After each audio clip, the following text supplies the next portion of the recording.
Alright, hello everybody. Try this for the third time around. um, Today's first review is going to be of Now You See Me, which I gave a 7 out of 10 to. And I actually went back and watched this film a second time because I started watching the second one and realized I was nowhere near um, where I thought the story was actually supposed to go. So I wrote a lot of stuff down this time around, and we'll go over the casting list first because I feel like that's the most important thing anyway. So we had Jesse Eisenberg as J. Daniel Atlas, Mark Ruffalo as Dylan Rhodes, Woody Harrelson as Merritt McKinney, Isla Fisher as Henley Reeves, Dave Franco as Jack Wilder, Melanie Laurent as Elma Dre, Morgan Freeman as Thaddeus Bradley, and Michael Caine as Arthur Tressler. Those were the main characters in this movie, anyway. So they are all like aspiring magicians, I guess. In the very beginning of the movie, each one kind of has like their own ability. Two of them are more like on the street performer side. So we had McKinney and Mark McKinney, or sorry, Merritt McKinney. I don't know. I'm thinking Mark McKinney. I guess a hockey player, maybe. Am I thinking hockey? Anyway, Merritt McKinney and Jack Wilder were kind of more the street performers, and one of them was like more the mentalist, and the other one was just like a pure street performer trying to make you guess the trick. But also, he was very good at sleight of hand and was able to rob quite a few people. And so we have this kind of hooded figure at all of these events that they are at. So um, Henley's character was more of like the, I guess you could say, stunt performer. So her stunt was to go into the tank and then try to get herself unlocked right before all the piranhas fall in on her. Now, I do remember watching a video about this a long time ago when I think the movie first came out, or maybe a couple years after, about Isla Fisher actually almost drowning during this stunt. So I think she did do a lot of her own stunts in this movie. So kudos to her for that. I could be wrong on that, but I do think I remember watching a video on YouTube about that or something. Whether it's true or not, I don't know. But it would be pretty cool, just to kind of have that still like, because I think when she was panicking, she was actually legitimately panicking, like she couldn't get out. And they did leave that in the movie, obviously to add like the dramatic effect, right? And then of course she makes it out and she's in the crowd and she goes, whoever did that trick would be a sick sadist, right? Like whoever set that up. Um, so the first trick, once they all get together, they all get like these cards, almost like tarot cards with like these different sayings on them. I think one was like the lover, and then I can't remember what the other three are. I don't know why that one stuck out so much. I think because Jesse Eisenberg's character Atlas, just right from the very beginning of the movie, right? So he probably has the most impact in the movie, I would say, I guess, in that sort of sense, as he's the first character you see.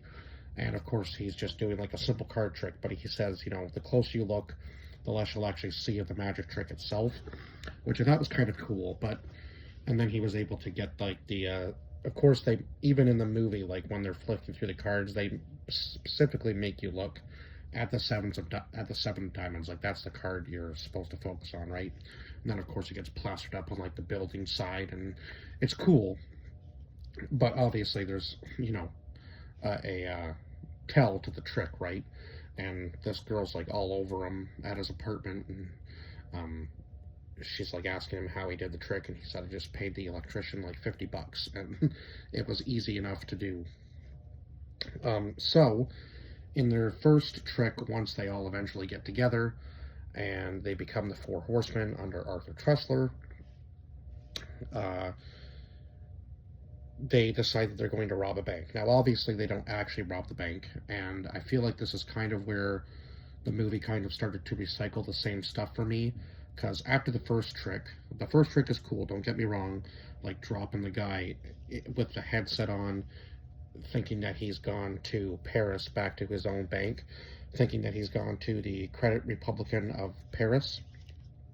I thought that was kind of cool, how they did that. Now, once it's explained, it kind of takes away from the trick. Like, once it's explained too much, and that was obviously Thaddeus's job, because years ago, he was following this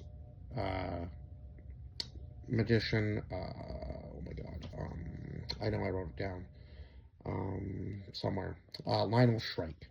So Lionel Shrike was this huge magician back in the day that Thaddeus had followed, and that he tried to expose him for being fake.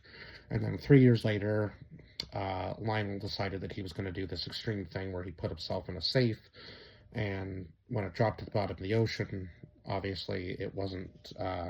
The trick didn't go as planned, and he unfortunately died doing the trick, which is anything can happen when you're doing a trick that extreme, right? So I guess it's just kind of a factor with those guys that they know that they could die at any moment, and they're willing to put that on the line just to, kind of do the amazing stunt. Of course, I don't really consider that sort of thing magic, because it's more of like you're more of a stuntman at that point, like a daredevil kind of thing. Although people are always amazed at how you get out of those traps sometimes. So, but I mean, it is cool, but I would rather just be like a street performer, like a stage performer. For me, anyway, I wouldn't want to be putting myself in anything that could put my life at risk. That extreme, anyway.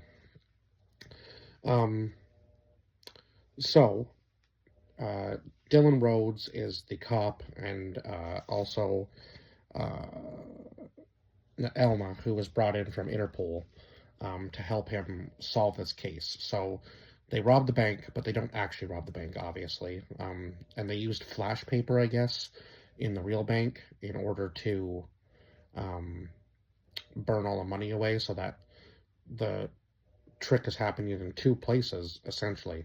Now, they had been pinpointing this banker for months, obviously, and kind of like, I guess, almost like subliminally, or like, what's the word? Like, I guess subconsciously making him think of what he should do next, like them walking by and saying, like, go to Las Vegas, and then um, flipping like the chip or whatever, and then Henley getting like his sizes and stuff. It was kind of all crazy to think about. And then, of course, they were already in the truck when the shipment of money was being transported, and so they were able to cut off the money. It was all just quite an elaborate plan just to steal a little bit of money. But I guess it was like 3 point something million pounds, so it wasn't a small amount of money.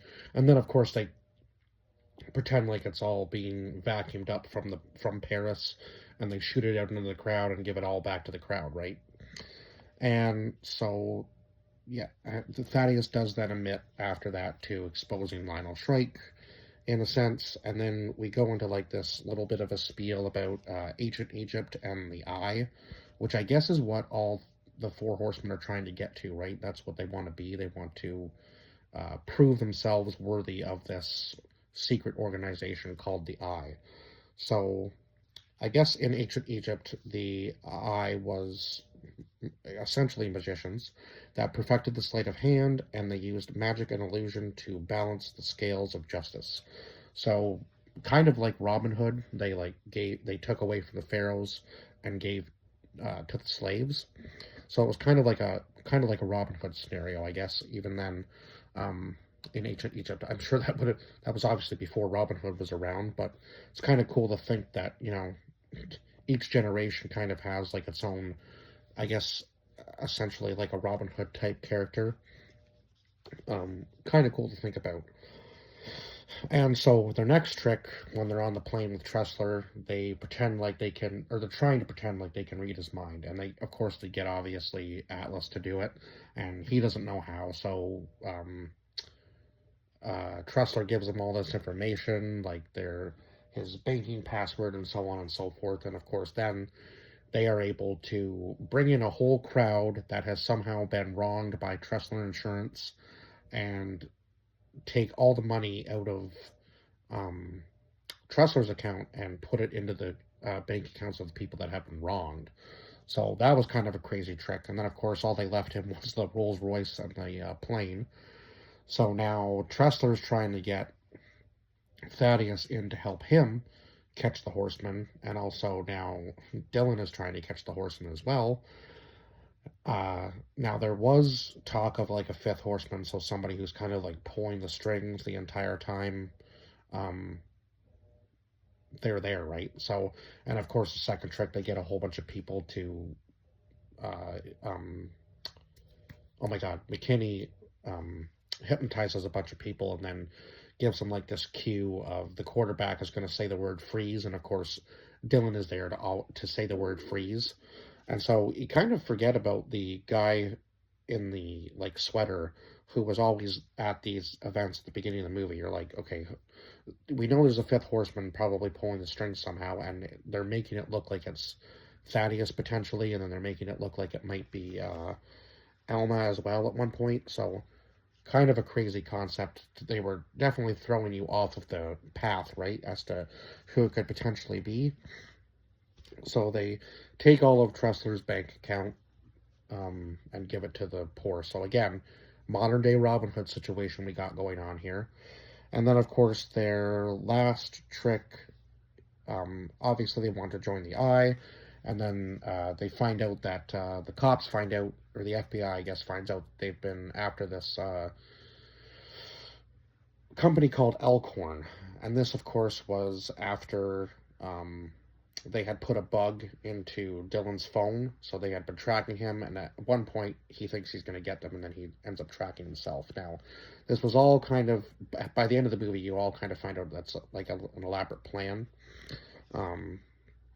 So Elkhorn was so at the end of the movie, Dylan kind of explains everything once he admits to who he is. So I guess I can't really explain the Elkhorn thing without actually saying that he was the fifth horseman. So once the horsemen do their final trick and they throw Dylan off the path again, or so Thaddeus thinks, right? Um, and then Thaddeus gets blamed for the final trick. Like, he gets all the money put in his car, so they think it's him. They framed Thaddeus for stealing all the money.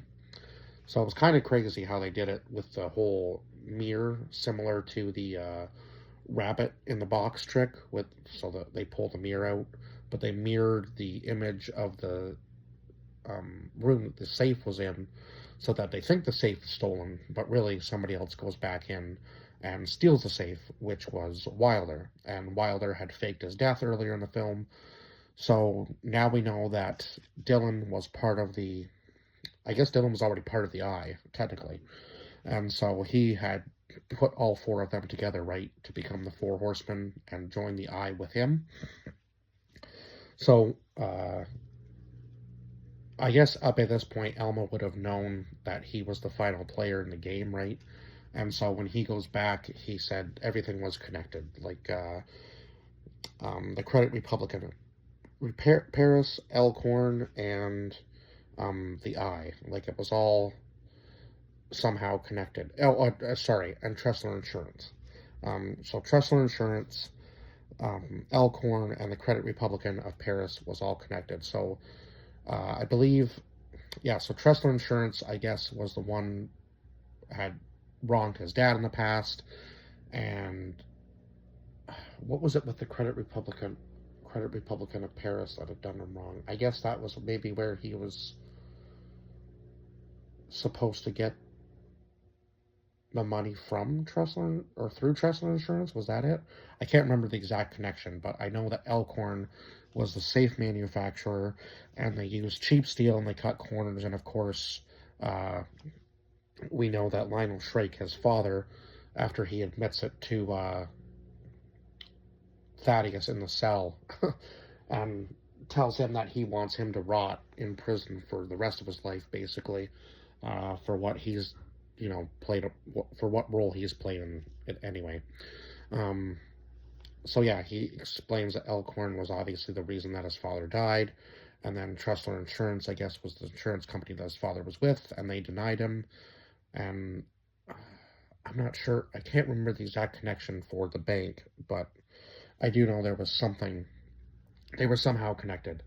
I can't remember exactly, but I'm sorry if sorry about that, but everything was obviously connected somehow. I just wish I could remember exactly what he said about how the bank was connected. Was Tressler Insurance connected with the bank? I'm kind of thinking that it was somehow, and that was a connection there. I can't remember exactly. Anyway, not super important. I guess if you watch the movie, you'll see for yourself, right? But I've explained everything as best as I can this time around, I suppose. Much better than I did the first time around, I will say that. Um, but yeah, 7 out of 10 for this movie. It wasn't my favorite, and I just think the part that I didn't really like um, the most was just kind of the recycled material. Um, it was kind of like the same trick over and over again, and once it's explained to you once, it kind of takes away from the trick, doesn't it? That's just the way I felt anyway. And I know they're just starting out and they're trying to prove themselves, so I guess it kind of makes sense that they're not going to do anything too huge. But they did, kind of like egg on the FBI during the entire movie, so it was kind of like a cat and mouse thing. And of course, obviously, Dylan is obviously steps ahead of them, already knowing what's going to play out, right? So he's pulling the strings of the Four Horsemen, even if they didn't really know it. They thought they were ahead of him, and he was always ahead of them because he was always pulling the strings everywhere they went. Even when he was tracking himself, I feel like he knew what he was doing in that moment. Like he already knew he was tracking himself. He was just trying to throw them off of the trail of the horsemen every time. Um, so yeah, kudos to him for that because I don't know how he wasn't, outed because he was always questioning everybody else, and usually that would be the person you'd be like, why is he questioning everybody else about who they could potentially be? Um, and even Thaddeus couldn't figure out the fact that he was the one that was pulling the strings and he was like the fifth horseman, essentially. So I thought that was kind of cool. Pretty good plot twist at the end. But yeah, just the recycled material. Now, not to say that this movie didn't have as cool moments like the fight scene with Wilder and Dylan in the apartment when he's like throwing the cards and stuff. That was cool. I think that was probably the coolest scene of the movie was the Wilder chase scene. So it had its moments for sure, but it just wasn't my favorite movie. Now, if I remember correctly, I do like the second one a lot better, which I'm going to actually sit down and watch right now this morning. Uh, but yeah, I think I did like the second one a lot better than the first one. I think there's a lot more to the second one than the first one, if I remember correctly. But anyway, yeah, I kind of rambled on now for a little bit too long, and I will see you guys in the next one. Bye bye for now.